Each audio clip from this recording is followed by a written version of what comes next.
ఒక ఆయన ఎప్పుడూ కూడా ఎవరైనా పెద్దలు ఏదైనా భవిష్యద్వాణి చెప్తే ఒప్పుకునేవాడు కాదు. ఓ రోజున ఊళ్ళోకి వచ్చాడు భవిష్యద్వాణి చెప్పి ఆయన.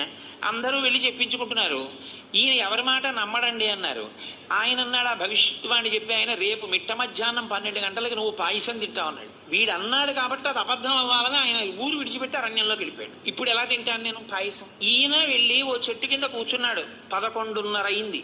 అటుగా వెడుతున్న బాటసారులందరూ మూటలు విప్పుకుని అన్నాలు తిందామని కూర్చున్నారు. కూర్చునేసరికి 11:12 అయింది. ఇంకా వాళ్ళు నోట్లో ముద్ద పెట్టుకుందాం అనుకుంటున్నారు. దారి దొంగలు వస్తున్నారన్నారు. వీళ్ళందరూ విప్పిన మూటలు విప్పినట్టు వదిలేసి పారిపోయారు. ఈయనొక్కడు మాత్రం, అయ్యి బాబు ఇప్పుడు పారిపోవడం ఎందుకు, మనం 12 అయిపోతోంది, మనం ఎవ్వరికంటా పనకూడదని ఓ చెట్టే, ఆ చెట్టే ఎక్కి పైన కూర్చున్నాడు. దొంగలు వచ్చారు. 5 నిమిషాలు తక్కువ 12 అయింది. ఒరే మంచి ఆకలి మీద ఉన్నాం, భలే ఉందిరా, అన్నీ పాయసాన్నాలే, ఒరే పాయసాన్నం మిగిలిందిరా తినేద్దాం అన్నారు. ఒరే ఆగండి, వాళ్ళు అన్నీ పట్టుకెళ్ళిన వాళ్ళు పాయసాన్నాలు ఎందుకు వదిలేశారా? మన్ని మట్టు పెట్టడానికి ఇందులో విషం కలిపి ఉంటారు, ఇక్కడ ఎవడైనా ఉన్నాడేమో చూడండి, ముందు వాడికి పెట్టి చూద్దాం అన్నారు.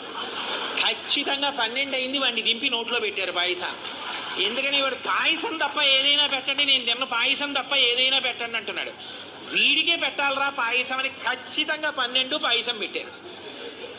కాబట్టి కర్మవశమున భవమృతి కారణములు, చేసుకున్న వాడికి చేసుకున్నంత మహదేవా.